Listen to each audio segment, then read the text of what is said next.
Hello sir, hello friends, வணக்கம். இன்றைக்கி நம்ம எதை பற்றி பார்க்க போகிறோம்னா, நம்ம திருவான்மியூரில் ஒரு கேட்டு ஒன்று 8க்கு 10ன்ற கேட்டு ஒன்று, அதனுடைய பாட்டம் பைப்லாம் துருப்பிடிச்சி போயிடுச்சு. அந்த பைப் தான் நான் இப்போ உங்களுக்கு காட்டுறேன். இந்த பைப் தான் இங்கே பாருங்கள், ஃபுல்லாகவே துருப்பிடிச்சி போயிடுச்சு. பாட்டம் சைடில் அந்த மழை தண்ணி பட்டு அல்லது வாசல் தெளிப்பாங்க, அந்த தண்ணி பட்டு அது போயிடுச்சு. அதுக்கப்புறம் அதில் வந்து ஆஸ்பெட்டாஸ் ஷீட் போட்டிருந்தாங்க, லென்த்தாக அது எல்லாமே போயிடுச்சு சுத்தமாக. இந்த கட்டெல்லாம் வேறு போட்டிருந்தாங்க, அந்த கட்டெல்லாம் போயிடுச்சு. இப்போ நம்ம அது எல்லாத்தையுமே கழட்டி எடுத்து புதுசாக இப்போ நம்ம எல்லாம் போய் பாட்டம் பைப் எல்லாம் போட்டு பண்ணியிருக்கோம். வெல்டு மெஷ் போட சொல்லியிருக்காங்க. இந்த பாட்டம் பைப் தான் நீங்கள் ஃபஸ்ட்டு பார்த்தது 1.5 டியூப்பு. இது ஃபுல்லாக எடுத்து இது 1.5 அடி போட்டிருக்கு.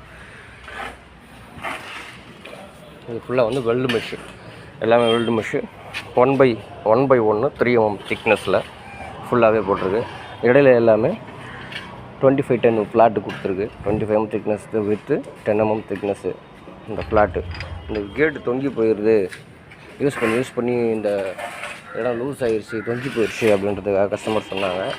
அதுக்கேற்ற மாதிரி கீழே பார்த்தீங்கன்னா ஒரு வீல் ஒன்று கொடுத்துருவோம்.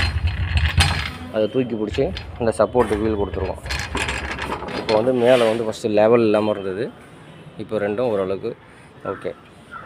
இது வந்து நம்ம திருவான்மியூரில் செஞ்ச கேட்டு.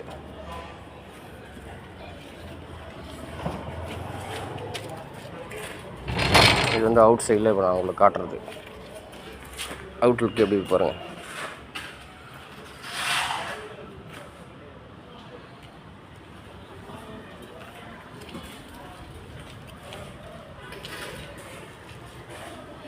தேங்க்யூ ஃப்ரெண்ட்ஸ், தேங்க்யூ ஃபார் வாட்சிங். இது போல் ஏதாவது வேலை இருந்தால் உங்களுக்கு தேவைன்னா சொல்லுங்கள், நம்மளை காண்டாக்ட் பண்ணுங்கள், பண்ணித்தரோம். தேங்க்யூ.